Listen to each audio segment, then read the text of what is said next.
we'll start with John. We'll start with your group. So, what headline did you come up with? Did you guys come up with for your scenario? Well, let me. The headline essentially was, and the last two, Tanasia and Jerry really kind of encapsulated it, and it's not verbatim for what they wrote, but it was using keywords: Raiders, rugs, Las Vegas, alcohol tests, fatal crash, and court, appeared in court. Okay. And so essentially, this is the one I wrote, and I'll put it in the chat, but essentially it was pretty much what everybody wrote. They might have missed a key word or one or two key words, but mostly they've got it right, because there are a lot of keywords to get in that headline. And we wanted to keep it relatively short. We wanted to keep it under 20 words. And we wanted to make sure that I think Tanasia said this, that it had to have strong adjectives. And so, alcohol test, fatal crash, those were critical words to make sure we included. Great. Brianna, what about you all's group? What happened with that? Yes, we came up with a few different options, try to kind of gear it towards whether it's national or local to LA or Detroit or whatever the case may be. So our one was more on the national side. LeBron James received second ejection of his NBA career. One kind of focusing more on the Lakers. We had LeBron James ejected. Russell Westbrook receives technical during Lakers Pistons altercations. One geared more toward Detroit. Isaiah Stewart left bloodied by LeBron James. Both players ejected from Lakers Pistons. And we had Lakers Pistons rivalry heats up. LeBron James, Isaiah Stewart ejected after altercation. Cool. Gerard's group. I don't know where Gerard went, but no, he was going through a bad area, but he's on my phone right now, so he's gonna say it. Oh, okay. Okay, yeah, sorry, I had to finesse this a little bit, but kind of like Brianna, there was, I guess, two ways we could go with the headline. So the main one, since we're, at A&T, would be kind of like, it would be A&T loses late lead to Gardner-Webb, finishes 5-6 in their first season in the Big South.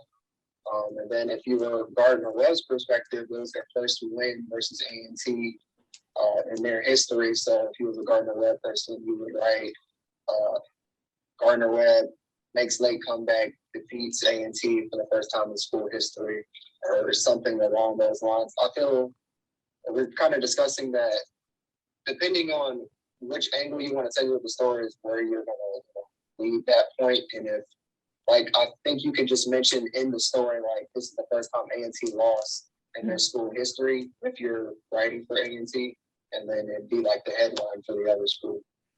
Okay.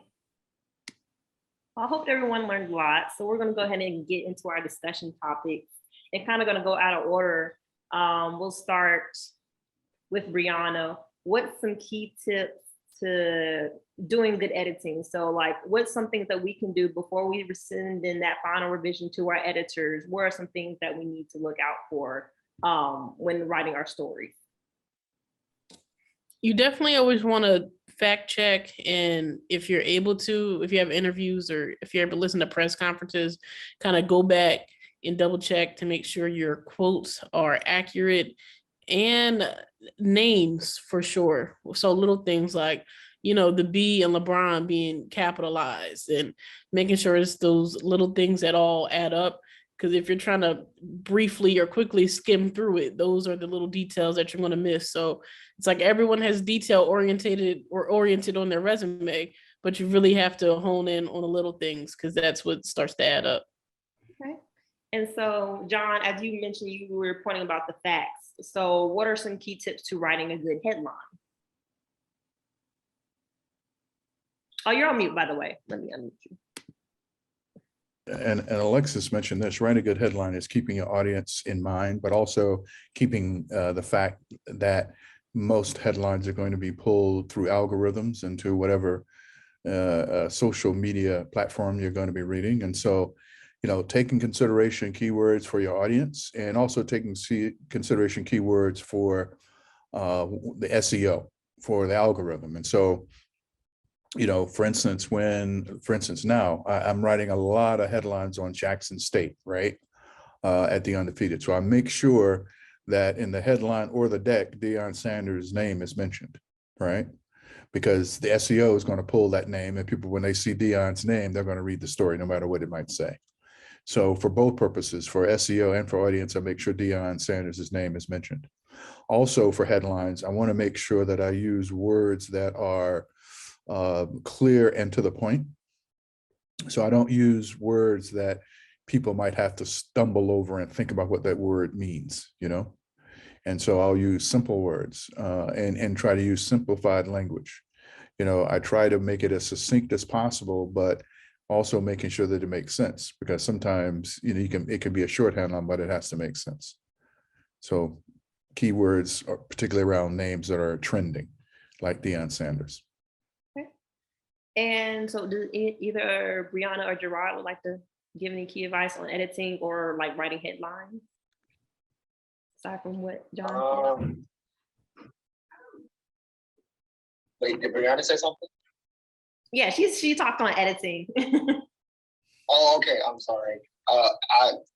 Quick thing for, I guess, editing. It's more so about what happens after you get edited before. When someone edits your paper, make sure you look over, make sure you go over those edits so it's not a problem in the future. Because I was going to say, actually throw your stuff in Grammarly, but the problem with Grammarly is editing. It edits like everything is, a paper or essay, and you've got to be able to know what things you use for articles and what things you do not use. And so it's just important to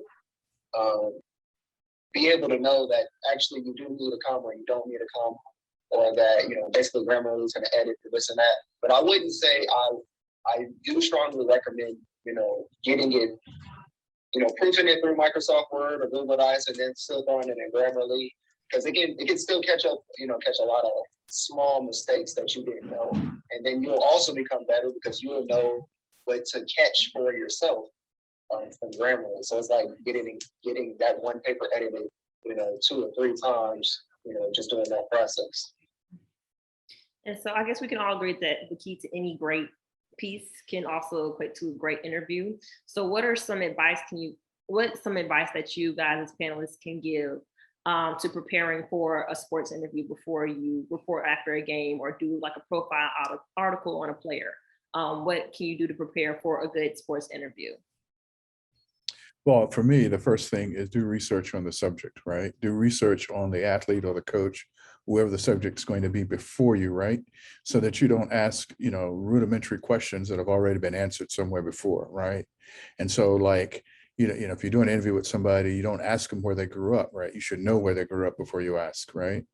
Don't ask questions about, something that you should have been able to research either from the school's website about their stats or about what they did in previous games, or about something in their life that you might have read that you can follow up on, right? For instance, tomorrow, one of our road fellows, Theon Cage, is writing a story about a receiver from Boston College named Zay Flowers, right? And so nowhere in anything that I saw and anything that he saw did anybody ask him what Zay meant, right? And that's his nickname, but nobody asked him his first name, right? And so in the article, it leads with what his proper name is, and his nickname is Zay, right? And so that's a fact that the reporter recognized from reading other stuff, other articles that wasn't available. And so it was a simple question to ask, what's your first name? And so that made the article more informative than any other article I'd read about this kid. So, asking good questions by doing some research. Brianna or Gerard? Don't feel like you have to interrogate people and ask every question that you have listed, on your sheet. Genuinely have a conversation, because you never know what one answer can lead to. So, just really let things flow, and you don't have to be all over the place too. And, making sure too that when it comes to writing that you properly attribute your information, because not if it's something like, yeah, according to such and such, his hometown is XYZ. Like if it's basic, then no. But if there's like a fun fact or tidbit that you had got from someone else, either follow up in your interview with that or properly attribute it. Gerard, any tips on doing a sports interview? I too. So the first one would be for your local town, for local, players and people for any type of news.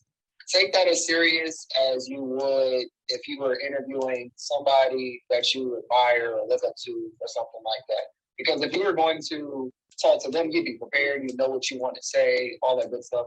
You're gonna have to have that same energy for your local community, because those are predominantly, that's your audience. That's who's gonna be reading it. And those are the people who are going to email you or say anything, if there's an issue. So you want to make sure you take that serious. But secondly, do not be set on your story going into something. And then you may hear something during your interview and think, oh, that's really good, but this is what I'm supposed to write about. Make sure you have other questions or you're able to pivot, because that may end up turning into something else. About a month ago, I had a school that had the nation's second longest win streak, 47 games or something like that. And what I do during football games is I typically stand on the sideline of the team, of the team I'm going to write a story about. And I figured that team would win again. And at halftime, they were down 15, 16 points. And so I switched sidelines, and everything that I was going to write, I scrapped it and then ended up writing it on the team that upset them.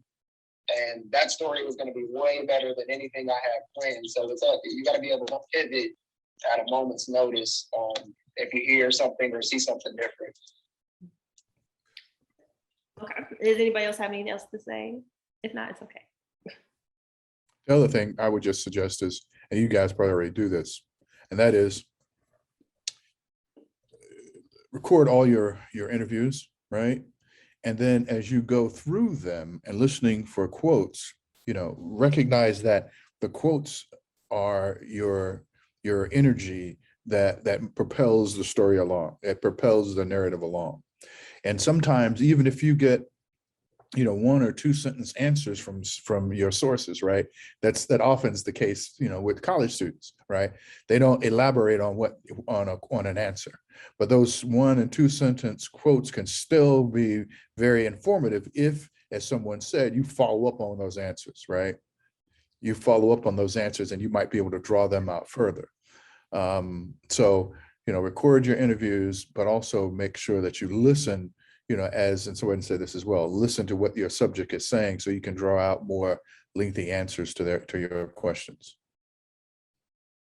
So what advice do you have for us students in college who wish to be aspiring sports writers? So say I want to be the next Brianna or John or Gerard. What advice would you give to us now to do now in college to prepare for our career post-college? I would say that you already have all the tools to do it now, and you're in the perfect scenario, being on campus and you can learn virtually every sport, or even, A&T doesn't have lacrosse, swimming, whatever. You can intern at a school down the road because Greensboro has a bunch of different colleges there's so many opportunities for you to grow and learn in the moment that you don't have to wait until you have an internship or have the job or anything formal like that. You can already do the work now. So definitely just get started. And I mean, everything that you do or everything that you're going to do, this was a lesson I had to kind of learn the hard way. If you're listening to an album, every song isn't a single.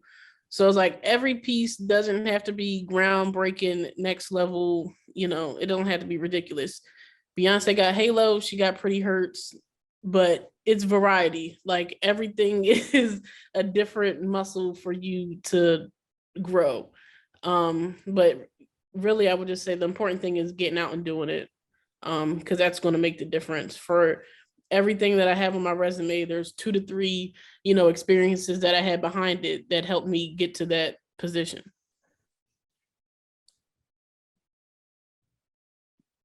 John, we'd like to go. Yeah, one thing I would add is to trust the process, right? Is to grind it out, right?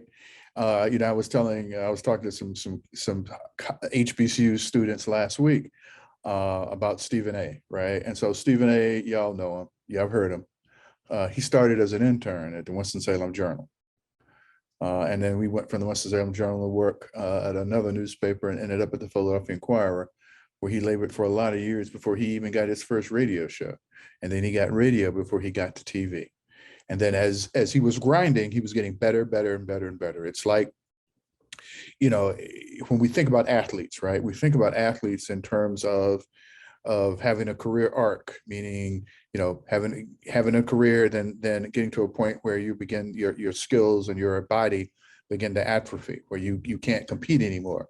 But in the professional world, that's not the same. In the professional world, by the time, some athletes are atrophying and their bodies and careers are on the downside, professionally, we will have learned enough to become an expert, to become a professional.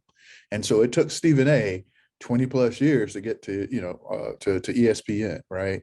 And so your career arc ought to be one where you grind it out, learn and perform, learn and do, learn.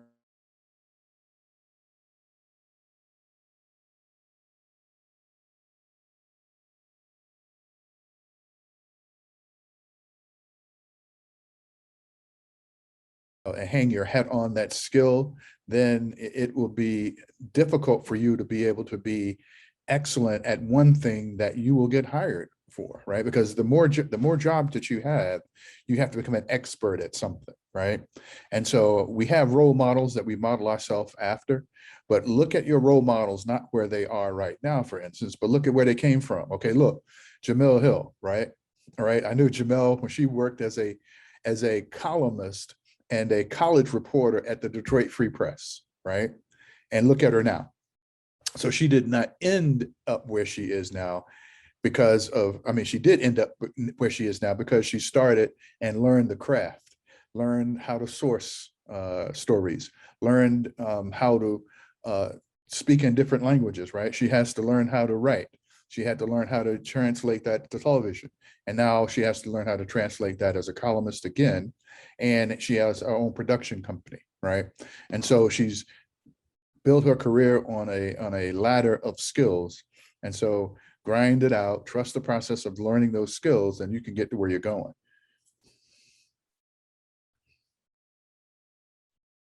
Gerard? Kind of, piggybacking on what Mr. Miller said, definitely grind it out. Take the roles you have now or the opportunity that's available in college, working for the newspaper or working for one of the sports teams. Take advantage of those. Those aren't just, I just work for the newspaper, it's cool, but try to do some of your best work and be consistent with it. A big thing you should feel is you should never feel like you're the same writer you were a month ago. Mm-hmm. I've always felt, and it can be very subtle things that you notice that improves about your work. But I've been on this job since September 1st, and today I know I'm better than I was last month, and I definitely know I'm better than how I was when I first started in the summer with my internship. So you should always feel like I'm getting better at something, and definitely you've got to be patient. Don't compare yourself to such and such and all this good thing. This person has this opportunity, this person, you have to be patient with it and, realize that everything kind of goes at its own pace. Not everybody's journey is the same. So don't let other people's success, your friends or, people that you look up to, don't be like, wow, that can't be me, or why isn't that me now? You're going to get there as long as you stay consistent with it. That's great. You all shared some great tips. moving forward, we're going to get into our Q&A session, and looks like we're doing great on time, honestly. So this is open for anybody who has a question. You can go ahead and come off mute and ask your question, and yeah, just have at it.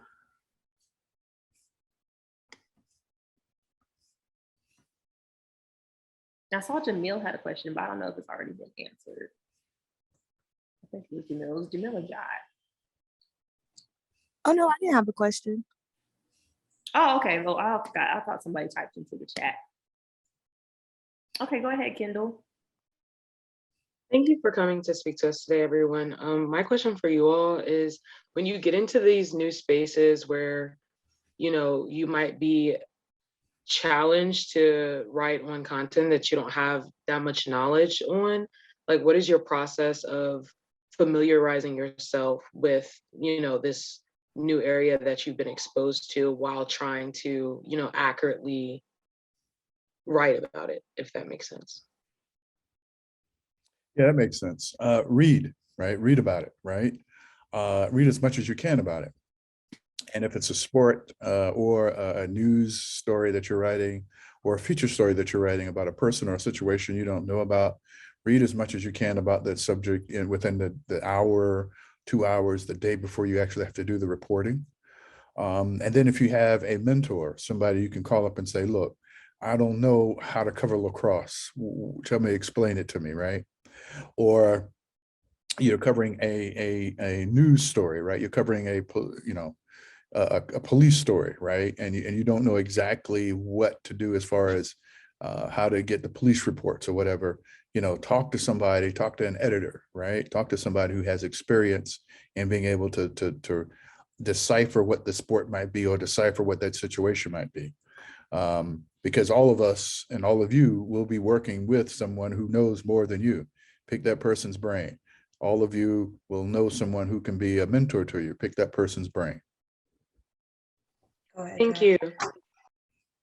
Yeah, honestly, to double down on that, like, Google is my best friend. I remember when it was like a few months into the job, Phil Mickelson became the oldest tour winner. What was it? It was a historic PGA championship performance. Oldest major winner, I believe, was Yep. the normal thing. Yeah. Obviously, I don't know anything about golf, but Google does. So I honestly looked at his resume, looked at previous reporters' work, our own reporters. That way, if I had to source it, I could link it in-house to someone who worked on it. And we have our stats and information department, and just picking their brain and being very intentional with wording, especially when it's something that you don't know about. So definitely just doing your research. And if there's a person there who can walk you through it, that's ideal, but that's not always an option in the moment. So just looking up those sources. I would say, I mean, Mr. Miller and Brianna basically said it. Definitely Google is your friend. But ask as many questions as you need, because at the end of the day, y'all on the same, all on the same team, and no one's gonna really get mad at you for asking questions about something you don't know about. They'd rather you ask them questions in the beginning before you send in a copy of something that looks horrible, and they just say, why didn't you? They're just gonna say, why didn't you ask me questions? If you didn't know, let me know you didn't know, so either I could help you, or maybe switch this out, or we can find a different angle that maybe that you better at for the time being. But don't sit there and just be like, well, I don't know, I'm not gonna figure out. So like volleyball, when I first got here, I knew very little of volleyball. Something I was doing, like I would get all the stats. I got to do like top performers every week. I'm getting all these volleyball stats. What is a dig? What is a kill? What is this position? Looking up very basic stuff. Like if you need to look up insert topic for dummies, do that. I mean, it's very simple. Look it up, get the basics of that topic, and then kind of over time, once you start writing on it, you're gonna know a little bit more. But do whatever you need to do to, like, you know, make sure you can get the story done instead of just trying to do it all yourself. Chris, you can go ahead.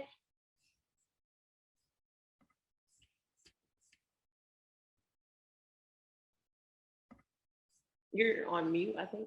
Uh-oh. Yes, my question would be, at what moment did you all realize, like, I want to be multifaceted or more versatile in the journalism industry?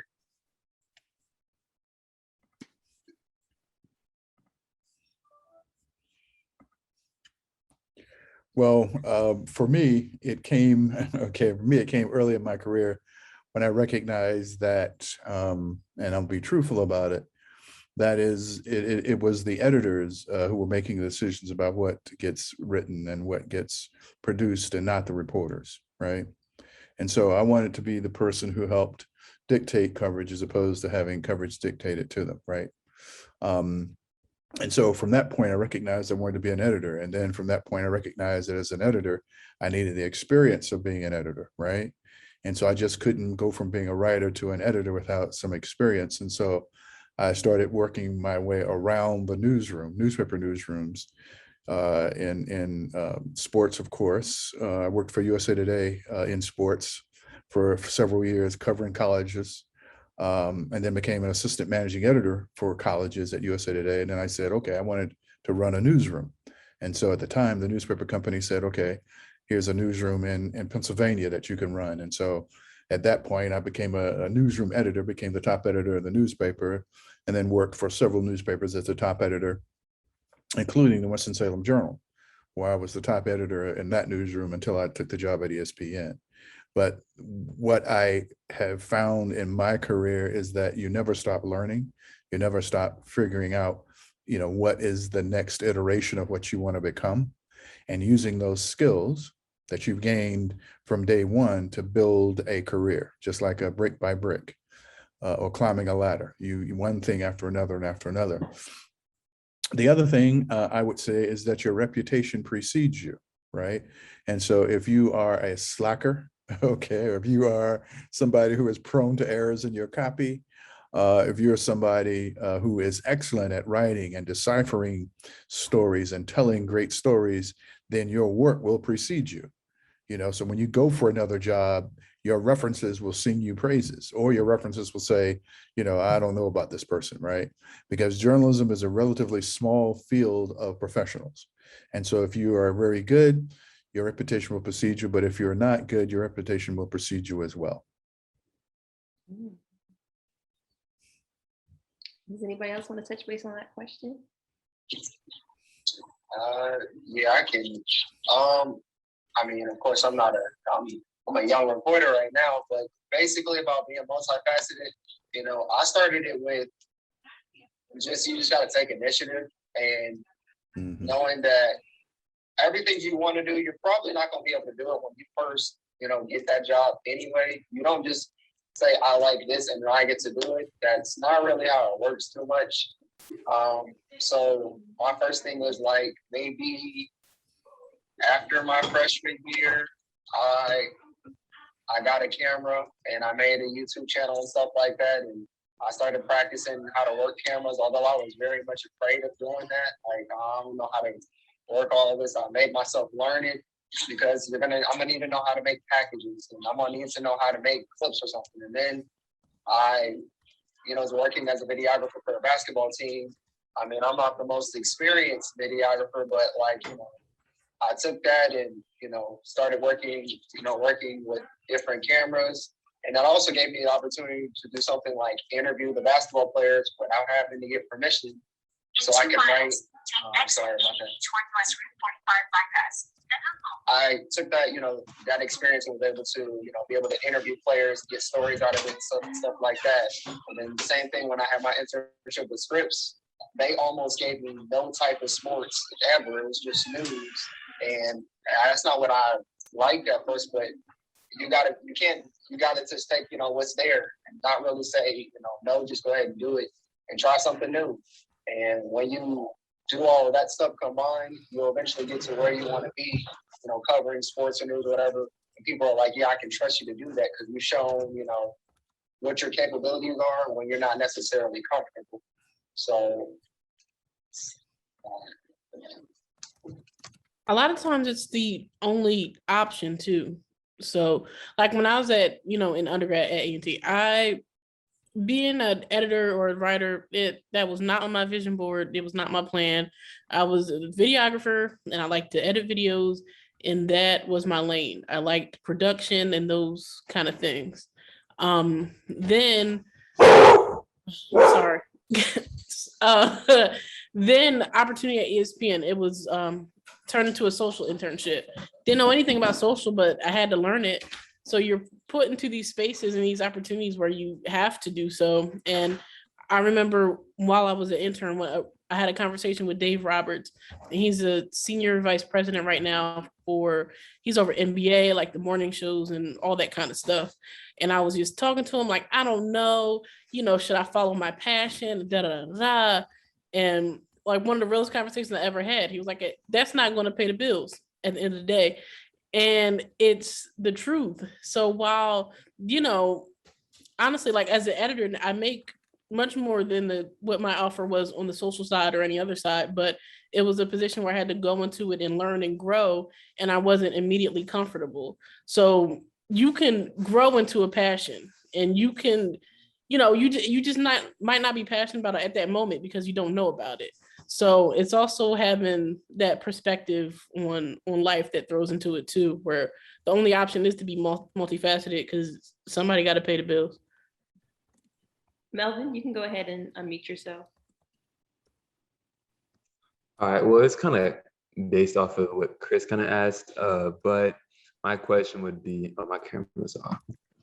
All right, my question would be, although y'all are in the print side of journalism right now, do y'all see yourselves being in radio and television in the future? I did it. That's where I started out. So it's all tied together. And I wish I would have came to that realization earlier, because I was like, so when I tell y'all, like, it's really crazy that I am where I am, because I was so against writing. I was like, no, I want to do video. I like editing. I like radio. And it's literally all the same skills. It's just a different medium. Like it's all the same thing. And honestly, I would say having a strong core in writing allows you to be much stronger in those other areas. So like, I know I think any of us, we can all go and branch those different avenues at any moment, because it's all the same. It's all the same thing. I would say amen to what Brianna said, because writing allows you to be able to conceptualize and to think things through in ways that, your brain can translate that to other mediums, right? Whether you're on radio, you still got to write scripts for radio, right? If you're on social, you still have to be able to write succinct social posts, right? And if you're doing video, you're going to write scripts too. So the one thing that I would say, and I've learned this from Disney, after being a newspaper editor, journalist for many years, is that the basic skill is storytelling, right? The basic skill is being able to tell what story you're going to try to tell in the media that you're going to try to tell it, right? And so one of the things I try to stress to the Roden fellows is learn how to do the reporting, learn how to gather the information, because you can use that skill no matter what you're doing. If you're trying to, whether whether you're researching an article or whether you're trying to figure out whether this job is going to be for you, researching and reporting are going to be basic skills that you can use anywhere, and writing, which will be able to, where you'll be able to conceptualize and think through what you're thinking about putting into whatever media, will bode well for you.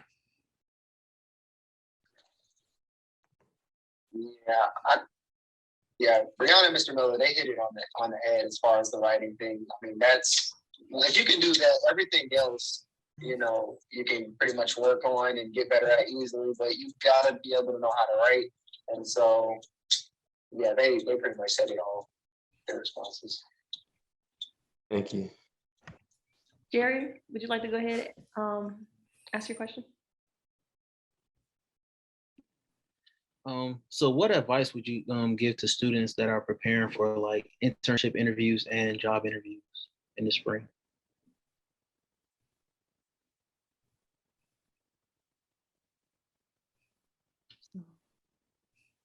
Whoever wants to go.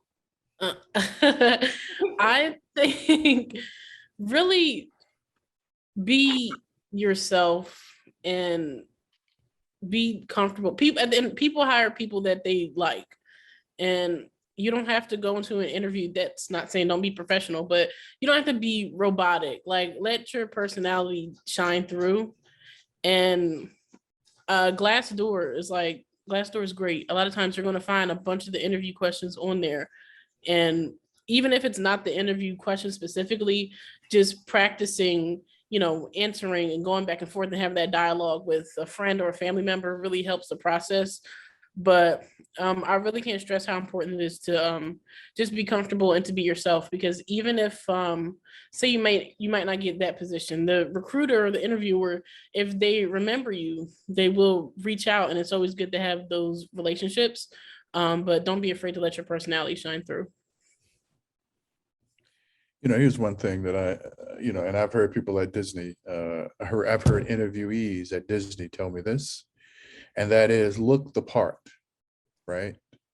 And so, look professional, right? You don't necessarily have to wear, a suit or a tie or a suit, but look the role you want to fill, right? And so, I just had a rodent fellow who now works for the Arizona Cardinals. He was a rodent fellow from Bowie State. His name is Kevin Parrish. And so Kevin and I got close because I was mentoring him through the partnership, through the rodent fellow program. And so he asked me just a couple of weeks ago, he had an interview, right? He's already working for the Cardinals, right? He's one of their digital reporters, but he had an interview with Bidwell. I can't remember his first name, the owner of the Cardinals, right? He says, I've got an interview with him. I'm just doing a little piece on, a feature piece just on kind of how he evolved into the owner of the team, right? So first thing I told him was, do the research, right? Don't go in there asking silly questions, right? So that you're up to speed on who he is and how he got there. But then he said, should I wear a shirt and a tie, right? And I said, this is business, right? You're a professional, right? Wear a shirt and a tie. And so he told me after the interview that Bidwell complimented him on how he was dressed, right? Because he was dressed professionally. And Bidwell said, in situations like this nowadays, most younger people don't come dressed prepared to interviews. They just kind of wear any kind of thing. And so being professional in interviews and being professional means dressing the part, but also understanding, that is a part of the interviewing process as well. John, when does the Rodent Fellows application open up? Actually, it opens up for next year on December the 13th. Okay, everybody remember December the 13th. Yeah, we just talked about that. We just talked about that today. And Alexis is part of it now. And of course, Easter was a couple of years ago. And so, yeah, it opens up in about 3 weeks. Ooh. Gerard, would you like to give advice on interviewing for jobs or industry? Yes. When interviewing for jobs and internships, I'm not gonna say do all of them as if you're clearly not interested, I wouldn't apply. But for things like if you have a list of internships and jobs that you've applied for, and you get to that interview stage, but at this point you've already thought, maybe I don't want this job, still do the interview and still try your best. Don't just be like, I don't really want this one. I kind of want this one. So do your best of all of them, because that's practice. And don't go in there thinking the interview is kind of a success based off of, well, I got the internship or job or I didn't. You kind of feel if you get better at them. I don't know how many internship and job interviews I've done over the last couple of years, but I've done a lot. And now it's to the point where I used to be really nervous, having to do all this types of study and not trying to get anxiety and stuff like that. And now when I have one, it's a piece of cake because I've done this over and over and over and over again.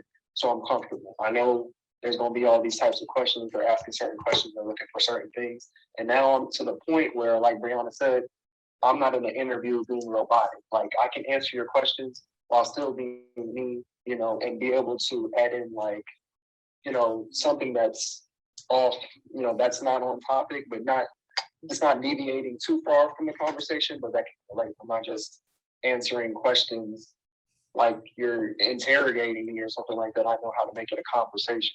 So always do these interviews and take them seriously, but you know, try to be consistent with it, just like your writing and stuff like that.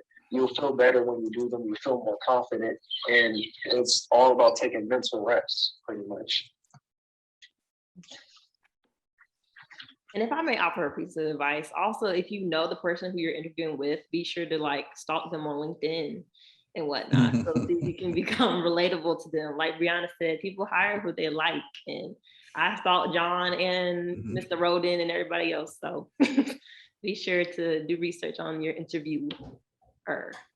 Does anybody else have any questions? Anybody? Okay. Well, I actually have one question for each of the panelists. Like, what's your favorite story that you've done? Like, or favorite thing that you've covered so far? Oh, okay. My fault for the late hand raise. My question is earlier, my fault. Earlier, what's it called? Mr. Miller, he said like when you're writing your headline, make sure you keep in your mind the audience and like the SEO. Is it like preached to also like keep in mind like the people you're writing about, or like, is that not really practiced like in the journalism field? Yeah, it's not so important to think about the person you're writing for. I mean, excuse me, not so important to think about the person you're writing about, right? Because that's only an audience of one, right? And so when you're thinking about writing a headline, think about your broad audience and think about SEO. Because sometimes, right? Sometimes, you know, the person you're writing about might not appreciate the headline, right? And sometimes you'll be writing and it won't be about somebody, it'll be about something, right? And so again, think about the audience first, and then think about the algorithm and where the social platform, I mean, what social platforms it'll appear on, but not necessarily about the subject. Okay, thank you. Rose Glee, go ahead and unmute yourself. Yes, thank you. Hi, I'm Rose Glee, and my question is just like kind of simple. It's just what are some tips that you guys would have for people who want to keep themselves motivated in this industry, and like if they have self-doubt and things like that? I think imposter syndrome is real. Everybody goes through it. I probably have a crisis like every other month. And it's really funny because you think, or at least I thought, well, once I get to this position or once I get to ESPN, I'll be fine. It's literally the same feelings that you have now, just amplified. So I really think, you know, starting with a strong foundation where you're comfortable and you have a strong support system of people that you can reach out to, even, I mean, outside of work. It's always great to have coworkers too, but sometimes you need to know when to step out of that space and give yourself time to relax. Like, especially I think working in sports, because it goes from, you know, it being a hobby and loving sports and all that kind of stuff. And people say, if you love what you do, you'll never work a day in your life. I don't think that's completely accurate, because it's fine. Like, you can be tired and you can need to find other outlets outside of, like, in general, for us being a sports fan, like, go explore other arts or other things. Like, just know when to be kind to yourself, basically, and give yourself a break, and also give yourself the credit that you deserve. So, John and Gerard. So Gerard, how do you stay motivated? And Mr. Miller, how do you stay motivated? Well, one of the ways to stay motivated is to look at the things that you've done in the past and recognize that you've been great at something in the past, right? Because we all have highs and lows, but if you are at a point where you're like doubting yourself or doubting what's going to happen tomorrow, look back and see what you've done before and say, okay, I've done this one great piece of work, I can do another, and I can do another. Second thing is surround yourself with people, family, mentors, friends who you can rely on to prop you up when you need propping up, right? I just edited a story that's actually on the site today, a story about Dak Prescott, right? And Dak Prescott talking about his mental health issues, right? He had a brother who committed suicide, right? And so he had doubts about whether he spent enough time with his brother. And here he is, quarterback for the Dallas Cowboys, making $160 million contract. And he's got self-doubts, right? And so what his brother and his father said was that I just talk to Dak all the time. I talk to him almost every day. And so here's somebody who we don't think has doubts, but he's surrounded by his family. And so that's what I would suggest as well. Surround yourself with folks who can help prop you up. And then the third thing is recognize that everybody has ups and downs, right? And it's not unusual. It's not in any way a reflection on you. This industry can be tough on people, but surround yourself with people who can prop you up, look at your great work, and recognize that, for every valley, there's a mountaintop. I'd say just remember you are where you are for a reason. I'd say, whatever position you got, or, just even being in college, you're a lot closer to whatever goals you have about your life than some people who don't have that opportunity. So remember that. It's definitely important to have, family, friends, mentors who can prop you up if needed, but always remember, you're where you're at for a reason. Also think, you've had this goal or this plan for, it could be a couple months, it could be a couple of years. But at this point in your plan, if you're getting stuck, you have done part of what's needed to finish it, So you gotta remind yourself, if you go back, you're just gonna regret things, and no one likes to just sit around and think, dang, what if I did this? We all know people who've said in their lives about many things in life, I wish I would have done this, or I was almost doing this, but I kind of backed out of it because of, this reason, or maybe it's this excuse. Just give yourself that chance to say, I went this far, and now the worst, you failed, but you learned something from it. Make sure that you understand there was lessons in failure and sometimes not knowing the answer. That's something I've had to work on a lot, when you get told no, or that this doesn't work. Don't just think, oh, it's a failure, it's a squash, there's nothing with it. No, there's something you can learn from it, but it's up to you to kind of take, you got to make a positive out of a bad situation. That, and then also, again, about the resting thing, like Brianna said, sports and whatever you like can be fun, and it starts off as a hobby, but then it can definitely turn into a job. So something I'm definitely still working on is, taking a step back, not always working, do something else, talk to other people that's not, close to your job, or at least talk to them about something else. Don't always be thinking, if I don't get this done, then my week's over, but, my world's over. No, take a break, give yourself a chance sometimes to just breathe and chill out. Thank you so much. Does anybody else have a question?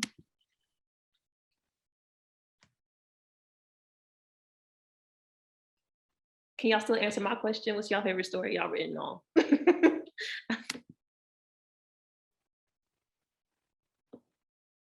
I'll start with Brianna. If you have a favorite story you've written or social piece you've written.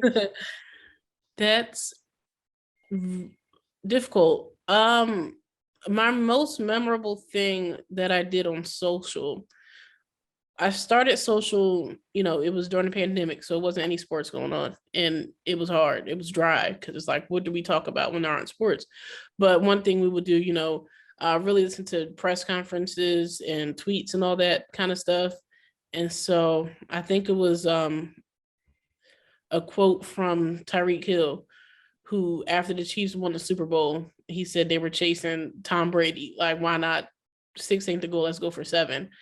And, cute, quick little post, it did well. But then Adam Schefter screenshotted it, and then Tom Brady quoted that tweet, and that was kind of like my first, oh my gosh, like I work for ESPN moment. Story wise, I do a lot of stories. It's kind of hard to pinpoint a favorite. I guess my favorite concept that I've done so far. So I've put on in charge of our college football efforts for my group. So being on the trending topics group, we kind of catch the stories that the specific sport groups and the news groups don't necessarily have the capacity to catch, or just doesn't really fit within the scope of their outreach. So each week I was like, let's do a troll file. So of course, it's kind of really more prevalent in college football than anything else, where, you know, the official accounts will kind of clap back after winning or cute little fun stuff. And it allows us to look at a different way to look at the games and present the results. And also to SEO reasons, you can get a lot of those big school names in there. So, you know, Ole Miss is always going to have something funny. And earlier in the season with Ole Miss and Alabama, when Kiffin and Saban and their kind of ins and out, and how Kiffin said, get your popcorn ready. And then Bama's mascot came with a popcorn outfit and it was just a mess. But it's been able to average around 100,000 page views a week. And that's been pretty, to have that kind of concrete every week has been really good. So that's probably my favorite so far. Good. So basically, Tom Brady, your best friend. That's all. Wait. I would never say, he's much more likable on the Bucks, but I will never say that. I mean, John, what's your favorite piece that you've written in your history of writing? I know it may be hard to pick one, but it's something that comes pretty close. Or story you've worked on. So this is kind of a little far afield, but I guess as a writer and as an editor, the story that I remember actually there's a couple. The first was this goes way back. This goes back to the 1988 Olympics when I worked for USA Today, and so I was the Olympics editor at USA Today, and that was the Olympics that Ben Johnson, who was the world record holder in the 100 meters, beat Carl Lewis in the Olympic final in the 100 meters. And I was actually at the race. But at the same time, Carl Lewis was a columnist. We had essentially got an agreement with Carl Lewis to write with us after every race, because he was in the long jump and the 100 meters.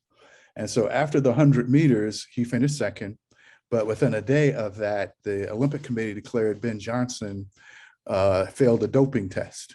And so Johnson was now, disqualified, and Carl Lewis was now the Olympic 100 meter winner.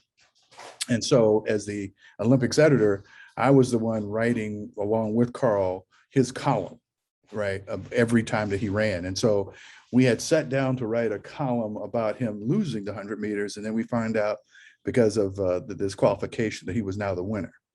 And so everybody in the world was trying to get a hold of Carl Lewis to get a quote from him. And here he was sitting right beside me, writing his column for USA Today. And so that was my moment, because everybody in the world really, literally was trying to get a hold of him. Here he was, and we were going, he wrote it.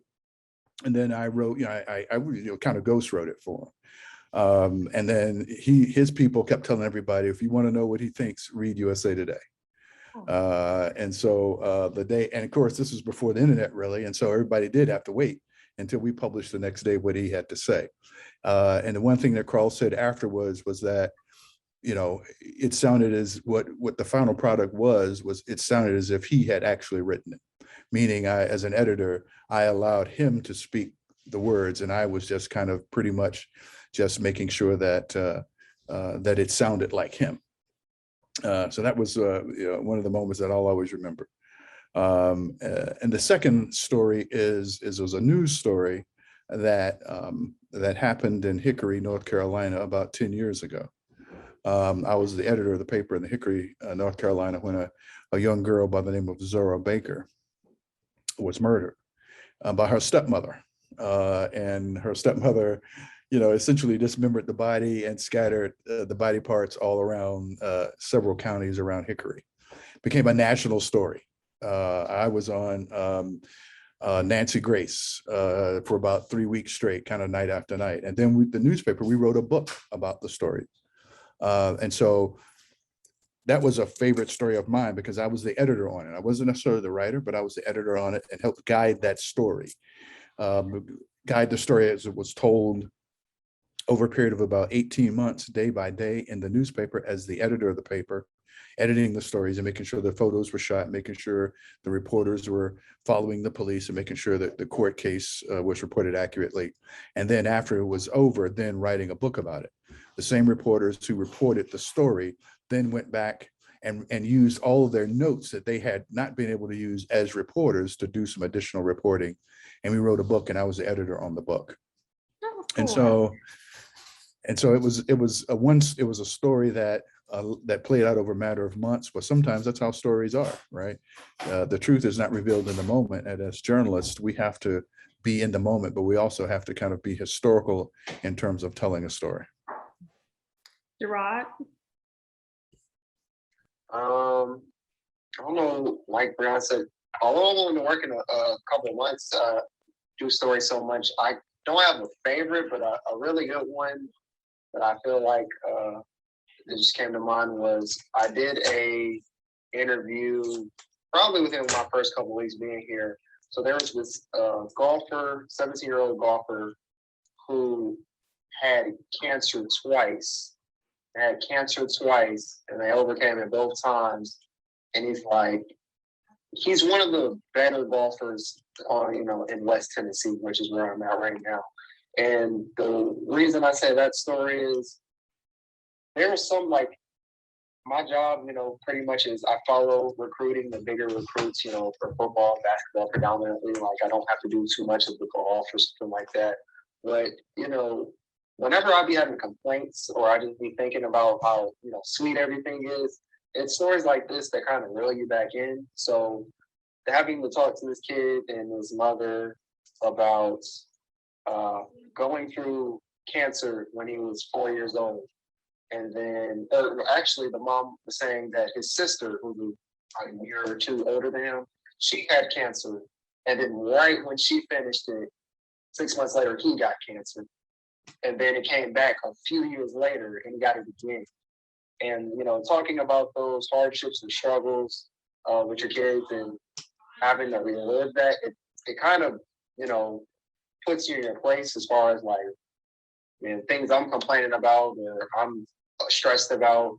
I went home that day thinking relative to this, life is not that bad. Whatever I'm, tripping on it's not that bad. So that was a really good story. And another story, maybe I had, this was maybe a month ago, I had a volleyball player whose her brother committed suicide a year ago.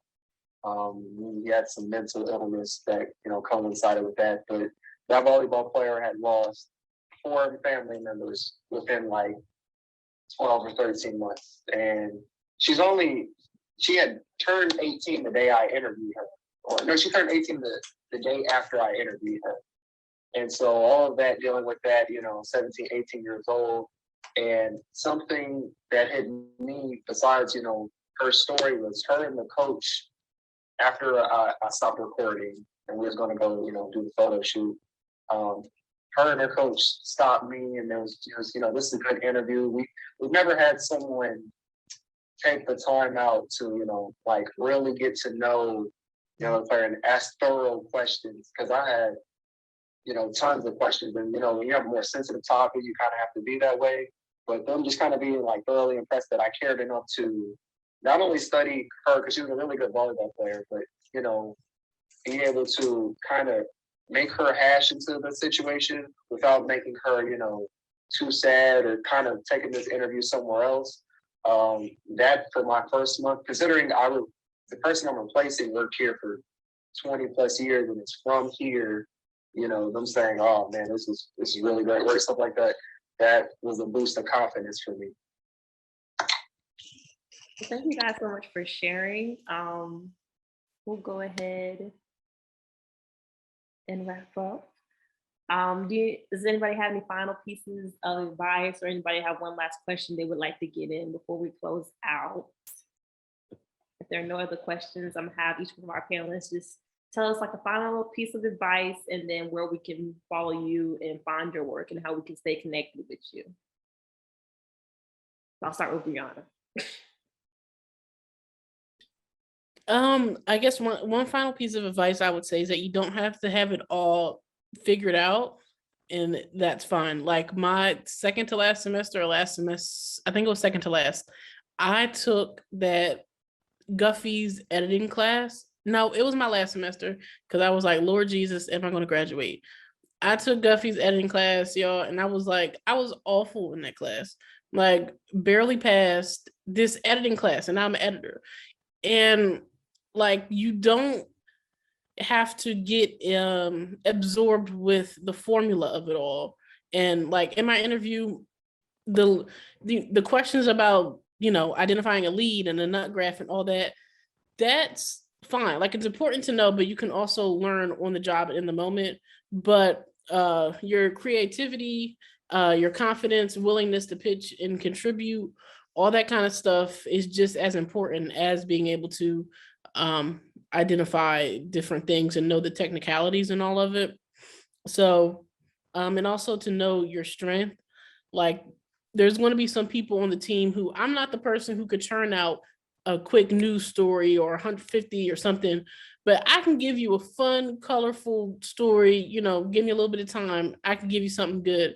But just know your strengths and play to that. So I wouldn't go into an interview or advertise myself as something that I'm not. So although you're going to constantly want to work to strengthen your weaknesses, also lean into what you're really good at. You can follow me on Twitter. I'll put it in the chat. It's at by Bree Denise. Oh, my bad. You got it. And I'll drop my email in too. But yeah, thank you for inviting me. Always open to any questions. So Aggie Pride. All right, John. Aggie Pride, by the way. John. Aggie Pride. Final advice. Because of the rigors of this industry, you do have to love what you do, because you're going to have to, work some long hours. You're going to have to be places that you won't necessarily want to be, but that you need to be. And so, find that zone, find that work where you want to be, right? And so, for me, working at the Undefeated, I love working with young editors and young reporters to try to strengthen their work and try to lift them up, right? Because I recognize somebody did that for me, and I want to do that for somebody else. And so I take great pleasure in working with the Roden Fellows, even though, they call me Sarge, and they know that I'm tough on them. It's because I want them to elevate their game so that when they leave the Roden Fellowship, they'll be able to get jobs any place that they want. And that is actually the case. What's happened. Our Roden Fellows are working all over the industry now. And the second bit of advice is to take care of yourself, right? Because you're going to get stressed out. You're going to get worked. No matter what industry you're in nowadays, you're going to be overworked. And so find ways to take care of yourself, exercise, take care of your diet. Don't do anything. Well, actually, don't do anything illegal. But in some places now, what was once illegal is now legal. But nevertheless, take care of yourself and don't allow the stress to get to you to the point where it's debilitating. And so, mental health and physical health are just as important, because you guys are at the. And I tell young people this all the time. You guys are at if you're running a race, let's say you're running, life is a marathon, right? You haven't reached the quarter point of that marathon yet. If life is a 26.2 mile race, right? You guys are not even at a third of that race yet. So you got a long race to run. And so make sure that when you run that race, you run it to keep yourself healthy, mentally and physically and spiritually. Thank you. And I went ahead and put your information in the chat. Thanks. Gerard, Thanks. yeah, you're welcome. Gerard, do you have any final statements? Yes, two things. One, whatever you're thinking about or planning to do, start it today. It's really, really easy to say, I'm gonna do this tomorrow, I'm gonna do this next week, I'm gonna do this next month, next semester, and so on and so forth. Just start today. And usually what's the hardest thing is probably starting, but when you just abruptly do something, sometimes that's the best way, because now you already stuck in it. Don't keep putting off things, because for one, you don't know what stuff can come up in your life where it's like, dang, maybe you're not gonna have this opportunity again. And on the other hand, you don't know if there's gonna be an opportunity that's presented to you and you're not ready because you wasn't putting the plan in motion. You were thinking you had all this time and now you're not ready for it. And you don't want to embarrass yourself or have to decline it because you're not ready for it. The second thing would be, don't get bogged down too much in chasing your friends and chasing successful people. It's very important to have people who are like-minded with you, share similar goals. It doesn't have to be in the same career, but they want to be successful and they're making progress through that. Do not get jealous or worry about that. Be happy for them and don't, get in a rut about, they've got this going on and this going on, because there's tons of people who are seeing where you're at right now, wishing, dang, I wish I was doing this. I wish I was at A&T. I wish I was working for the newspaper or ESPN. They're looking at you saying, I wish I had that. And for the people who are doing that, if you're taking too much time worried about, feeling sorry for yourself, those people are going to pass you up, and those are opportunities that you could have had that you may not get because you're too worried about, someone else. So stay worried about yourself and just, keep progressing and moving forward. Well, thank you all so much for dropping all the gems that you guys dropped today. Thank you to our members for participating and for those who came out tonight. We will see you guys tomorrow for day 2 of this 2-day workshop. And tomorrow we'll be focusing on culture and entertainment writing. So yeah, I hope everyone has a great night, has a great Thanksgiving, upcoming holiday season. And yeah, good night.